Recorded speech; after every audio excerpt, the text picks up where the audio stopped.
Have the new iPhone 16 Pro Max here, and I'm going to tell you what I think of it as a photographer. We'll take a look at some of the features that this camera has to offer and see whether it lives up to the hype.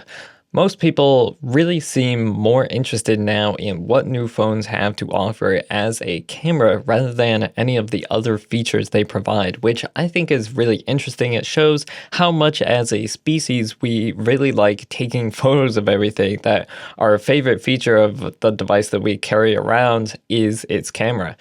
Now, obviously, I am not typically a phone reviewer, but this channel has been primarily about photography, and I am professionally a mobile app developer. So as a photographer, I got a bit excited during the keynote for the new camera control on the side of the phone here. I take a ton of photos on my iPhone. I think most people do, and often you want to snap a photo of a moment very quickly. Like if my cat is being cute, I need to capture that before she reverts to being a goofball. So I say it's about time we got a physical camera button.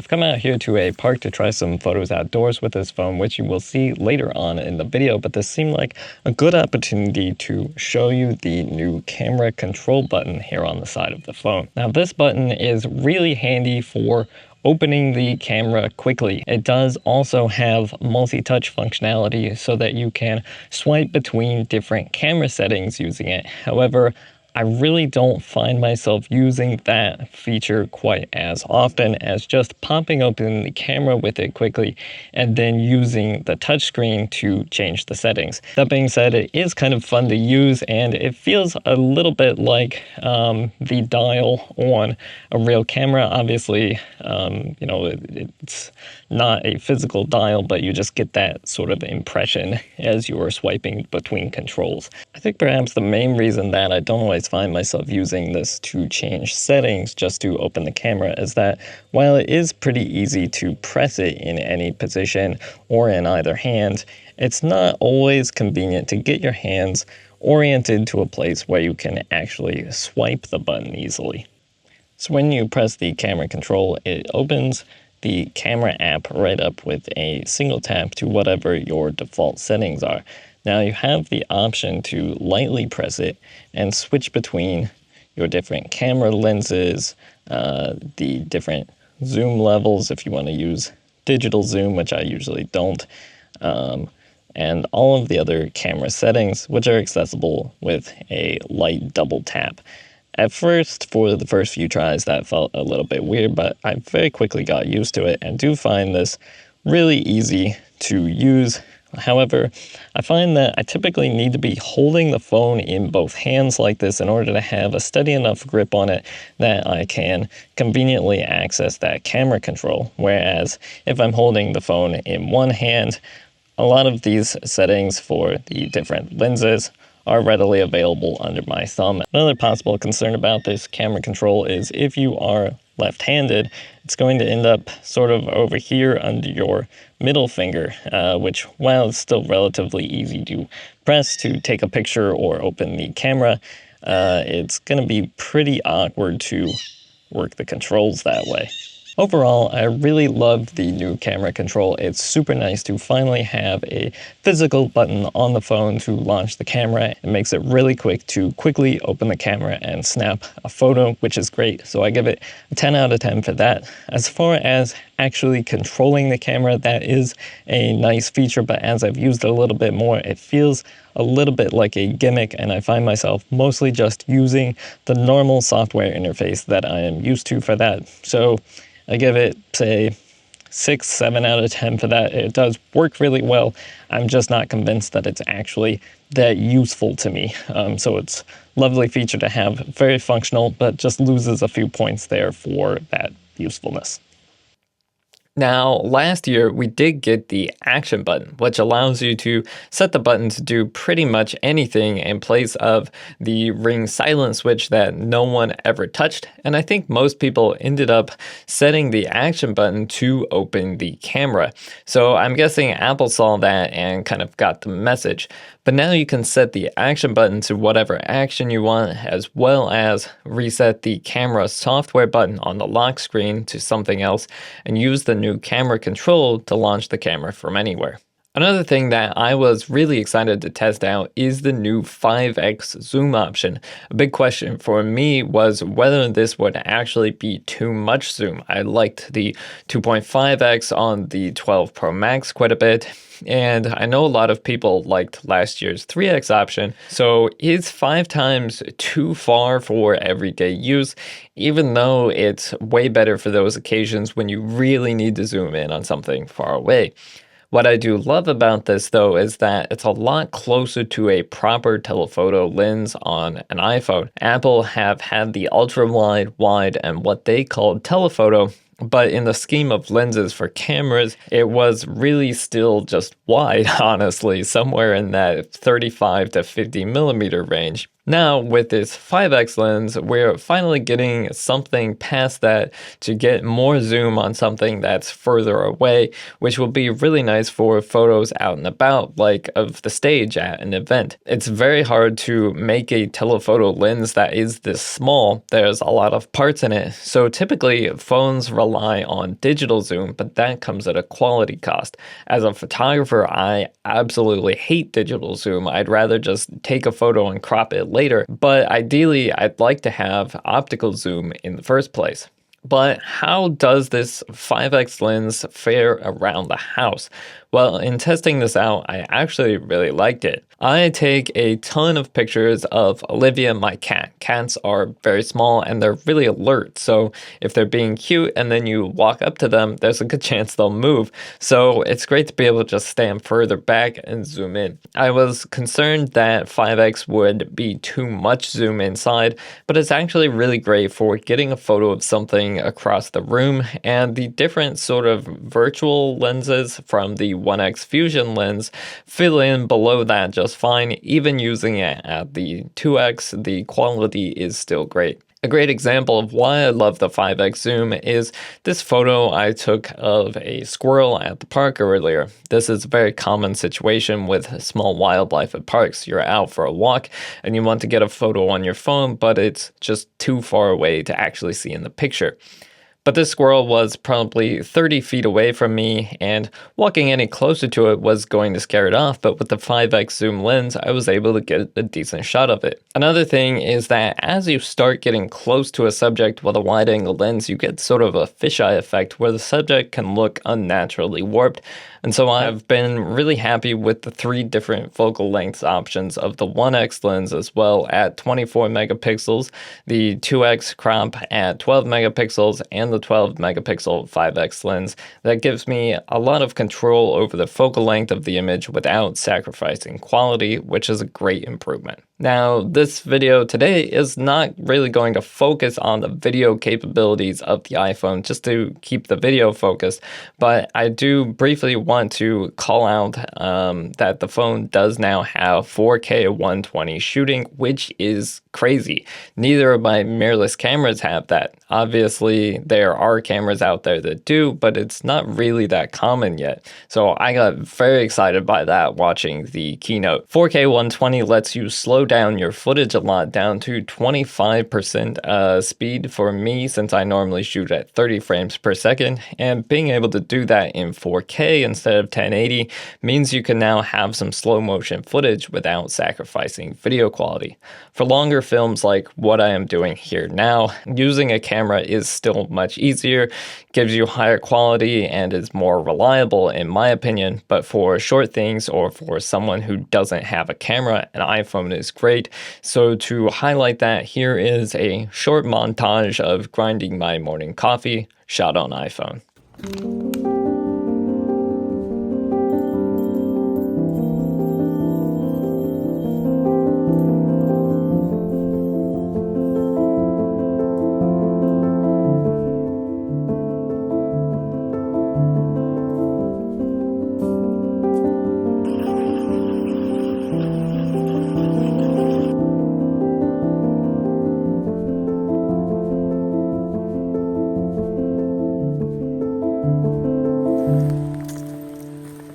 thought I'd take a second here to just test out the built-in mics as well. Obviously, in a situation like this, normally I would use something like this DJI mic with wind muff on it, but Apple claimed that they now have really good isolation for your voice from wind, as well as different audio mixing settings to mix in the sounds around you versus your voice.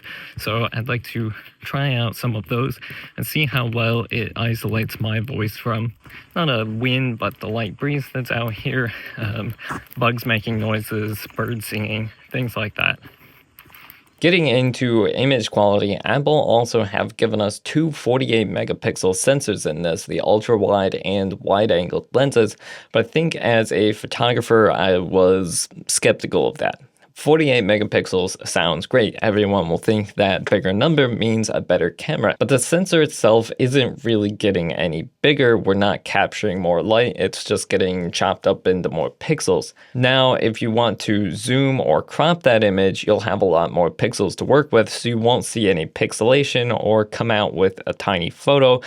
But I doubted that we'd really see any extra detail here, which honestly is fine, but I don't think everyone understands that more megapixels typically don't matter as much as bigger sensors, and the two aren't necessarily linked. And actually using this phone, it gets a bit more confusing because they don't give you 48 megapixel photos out of the box. You'll need a Pro phone with the Pro RAW setting on to take a full 48 megapixel image. But I actually think they've handled this pretty well by using those extra pixels in the image processing to produce better images and digital zooming without just absorbing all your storage unnecessary. Unless you are a pro level user, you probably will never need 48 megapixels. In fact, even if you are, you usually won't. So I think this works. I do notice that particularly the ultra-wide camera is improved a lot from my old phone, but whether that's the extra megapixels coupled with better image processing or just from having a newer, better sensor is hard to say. Okay, enough talk. Let's take a look at some photos because I want to test this camera out. I'll show you the 5x zoom, the macro, get some bright and low light shots of stuff that I would shoot every day on a phone rather than a camera and see how that performs.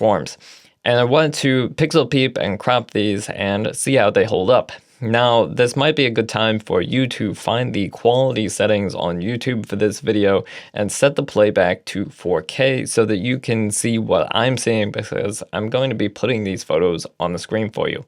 My philosophy for this test is really to aim for photos that you might take on your phone too. I don't want to test to see if this could replace a professional camera on a photo shoot because I think that's a bit silly at this stage.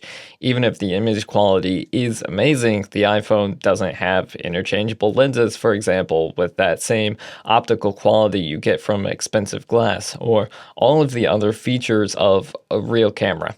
What a phone excels at is being pocket size and thus being there for all those photos you take when your camera isn't around. Okay, I have airdropped a selection of these photos to my iPad. I'm going to try to go through these relatively quickly, take a look at what they are and how they look. I took a photo here with the ultra-wide lens being used in macro mode, and then almost identical shot with the regular wide angle lens, not in macro mode. And I've noticed that at this range, those two lenses kind of overlap a bit. This was in lower light conditions because it was evening. There was a light on there, but not natural light. And the regular wide angle lens looks much sharper and clearer than the ultra wide, even without zooming in. It's also interesting how the colors of these two photos have been processed very differently. The wide angle one, the colors are much more muted, and the macro shot is much more saturated. If I start to zoom in on this as well, like if I zoom in on this headlight, you can easily see that there's really not very much detail in the macro shot compared to the regular wide angle shot. That being said, to look at another macro photo, here's a picture of a flower outdoors taken about the same distance away with that same lens in macro mode, but with a lot more light. And even as I zoom in quite a bit on that, you can see that that still looks pretty sharp. So that lens behaves really well in good light conditions, but as you start to get into lower light, at least in macro mode, it does fall apart a little bit, especially compared to the other lens. That's kind of to be expected for phone cameras. They don't perform as well in low light, but the different lenses aren't all performing equally here either. Now moving on, I tried to take some photos that I might take in my everyday life to see how the camera would perform. And both of these photos, this photo here and this one here, were taken with the wide angle lens, but using the different zoom options on what Apple's called the Fusion camera, where they use the 48 megapixels to boil down an image at different zoom levels. This, I think, was at the 2x zoom level, which is the most that provides is kind of this virtual optical zoom. And zooming in on that, it's not bad. It's, you know, you can see a little bit of lack of detail in some spots, but it is overall a good image. Looking at the wider shot, and the quality of that does look a little bit better. So there is a slight loss of quality going to that 2x zoom, but not really badly so, not something that most people would notice, just something that if you are a photographer and you really zoom in a lot in pixel peep, that you might see. Now here's an example of a photo that I took with the wide lens versus one that I took with the 5x telephoto lens. This one was at the wide angle. This is under fairly bright light because I have my lights there for my plants. So bright artificial lighting. There's a little bit of noise when I really zoom in a lot on it, but at any normal level of zoom, it looks really nice, really clean. And then this was with the 5x telephoto lens. I was probably standing a little bit further back to take this one. And zooming in on that, the quality of that looks really similar. I think there might be slightly more noise on this one that's probably not capturing quite as much light, but everything still looks really sharp. Another really common thing for me to photograph is my cat. So here's a picture of my cat. You can tell behind her there that it was kind of evening. It was getting a bit darker outside. I had a lamp on inside, so we're in lower light conditions. And this was taken with the 5x telephoto lens. I was a few feet back from her and wanted to get a nice close-up shot. Zooming in on that, we do have a bit of noise in the background, actually quite a bit of noise in the background. And I'm noticing there is a little bit of loss of sharpness in her fur. It's just not like perfectly crisp. That being said, it was zooming out to the width of the iPad screen. It looks pretty decent. You don't really notice that noise too much unless you really start to zoom in on it. So for normal use, even in low light, that camera still works pretty well, but it's not something that you would probably print out big and hang on the wall. I don't think that most people take print out big and hang on the wall pictures with their iPhones though, at least not if you are kind of more a photographer. Another picture of my cat, also taken with the 5x lens. This was shot from probably 10 feet away, so that gives you an idea of the zoom that you're getting. I was sitting in a chair, I didn't want to get up and walk over to take a photo of her, and that zoom level made it really easy to just snap a quick photo. Similarly, this was from about 5 or 10 feet away outside, and if I zoom in on this one, it's really sharp. I was really happy with this one. Super good image, really camera quality image. All right, getting into the photos from outside at the park now. Just try out the cinematic mode real quick here as well. And I wanted to say that I am shooting these photos at about noon, early afternoon time. which obviously is not a great time for photography because there's very harsh light. And I think that is sometimes a way that the iPhone actually can shine over a camera, is that it's a little bit better at processing the lights from those really bright highlights and darker shadows, because of the way that it takes multiple photos and processes those together with its image pipeline, which a camera, again, wouldn't do. I've closed my exercise ring. But this is also the time of day when you would be more likely to be shooting photos on an iPhone. If you've gotten up at golden hour, odds are you're going to get out your camera and take it with you if you have one. Whereas, if you've had a day like I have today, kind of slept in on a Saturday morning and then come outside for a little walk to get some exercise or something, that's when you're much more likely to have left the camera at home, brought your iPhone, and maybe you see something that's really pretty along the way and you go, oh, I want a photo of that. And so you pull out your phone and shoot a picture.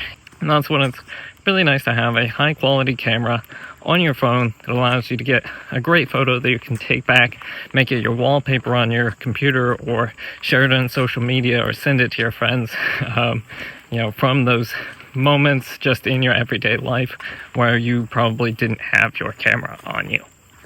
So this is just walking down the trail, kind of a casual snap, the sort of thing that you might send to somebody to be like, hey, I'm hiking. I don't even know that I stopped to take this photo. I think I snapped it while I was walking.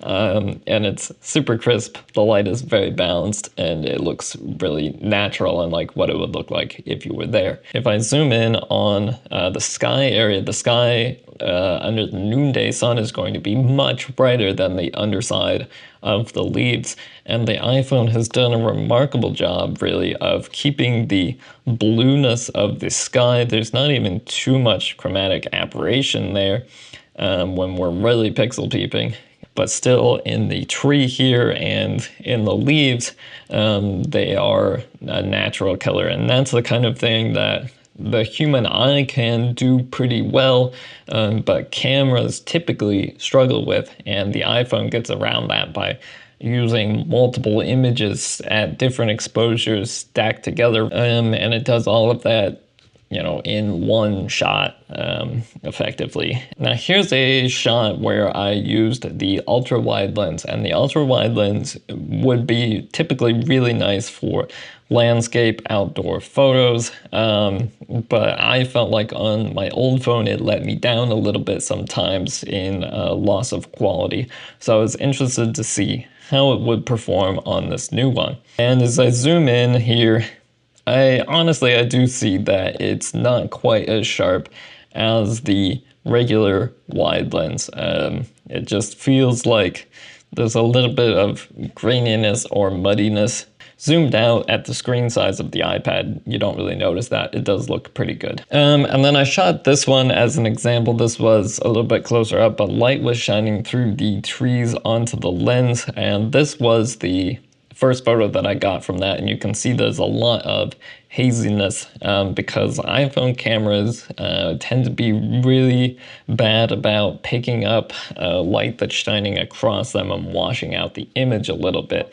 The second one, I just put my hand over top of the camera like this to shield it from the sun, and you can see I got a nice, really clear, sharp image that way. This was down by the water where I stopped to show off the camera control earlier, and this was a shot with the ultra wide. This one, I actually don't feel like it's picked up the colors quite as well. It looks a little bit undersaturated to me, which is interesting. Part of that may be that the sun was shining into the ultra wide lens, and in the wide lens it is just out of frame, and so that could have made a big difference in how it picked up on the colors. But yes, from this wide angle lens, it's picked up some of those subtle early fall tones, which is nice to see.